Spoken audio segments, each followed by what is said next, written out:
Rupanya pandangan mata yang orang duk pandang kita ini dapat menyebabkan kita sakit. Bahkan lebih teruk lagi, boleh menyebabkan kita mati, meninggal. Maka penyakit ain ini begitu berbahaya dan amat menakutkan. Jadi pada malam ini kita nak menengok macam mana hakikat penyakit ain ini ataupun sihir mata ini, dan bagaimanakah cara kita nak mencegah dan menghindarinya. Pertama, kita berkenalan dulu, apakah penyakit ain ataupun sihir mata ini. Ain, kata ulama, adalah gangguan yang disebabkan pandangan mata orang. Dia mata ni dia ada sihir dia. Lepas tu Ar-Azmi kan lagu dia tu, dari pandangan mata yang mempunyai kuasa, aku tergoda terpesona. Dari balikkan tuan-tuan nyanyilah dalam kereta seorang-seorang. Kata-kata dia tu ada kebenaran. Mata ini dia ada sihir dia. Sebab itu disebutkan oleh Syekh Abdul Rahman bin Hassan dalam kitab Fathul Majid syarah kitab Tauhid, isabatul a'in ghairahu bi'ainai, seorang yang memandang kepada seseorang yang telah menimbulkan gangguan kepada yang dipandang. Dijelaskan oleh para ulama, ain ini ma'khuzatun min ana ya'inu idza asabahu bi'ainai. Kalimat ain diambil dari perkataan ana ya'inu, maknanya terkena sesuatu disebabkan mata orang. Wa asluha min ijabil a'in bisyai', dan kebiasaannya ain ini bermula daripada kekaguman orang melihat sesuatu. Dia takjub sangat dengan kehebatan kita. Summa tattabi'uhu kaifiyatu nafsihil khabithah. Bila mata dia tengok, contoh kita naik pangkat ataupun pakai kereta baru, dia kagum, kereta baru. Kemudian datang dalam jiwanya nafsihil khabithah, datang respon jiwa yang negatif.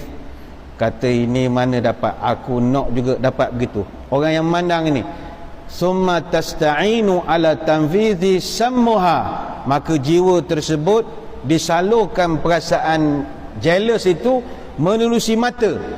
Tanfidh sammuha, dia menyalurkan racun binazariha ilal ma'in. Racun itu disampaikan menerusi pandangan mata tersebut. Dan gangguan daripada ain ini boleh merosakkan kita berupa penyakit. Ada tak tuan-tuan, ada masa tertentu tak tahu sakit apa, tapi tak sedap badan. Tak tahulah benda tak kena, ngereng tak kena, menerak tak kena, duduk tak kena.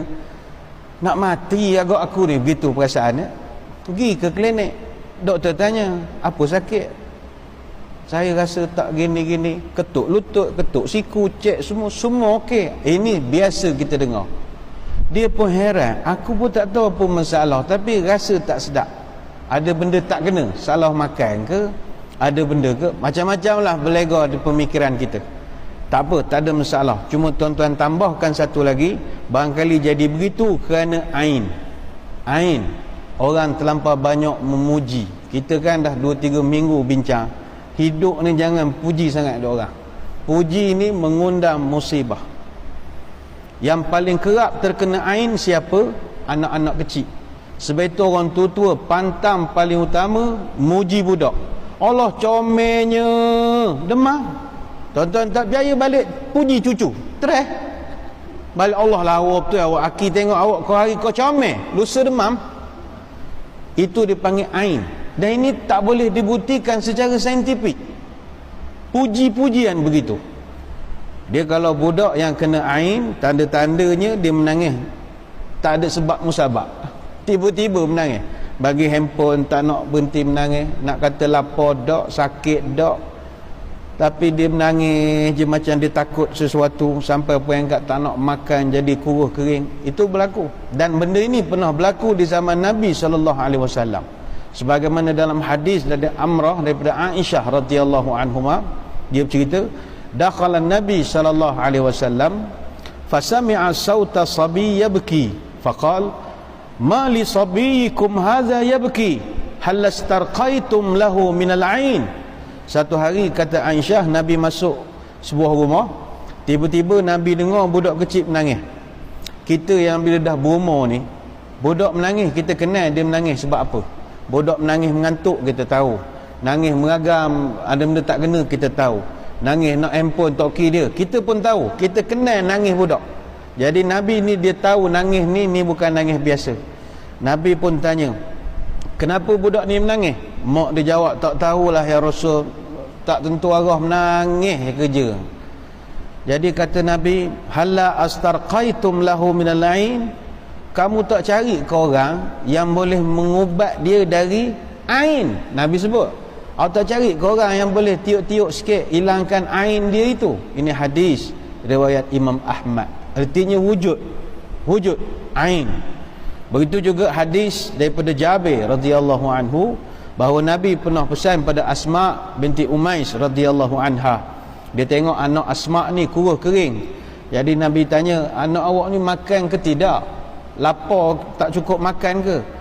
Maka kata Asma, tak, tapi anak saya ni kata dia orang dia ni kena ain.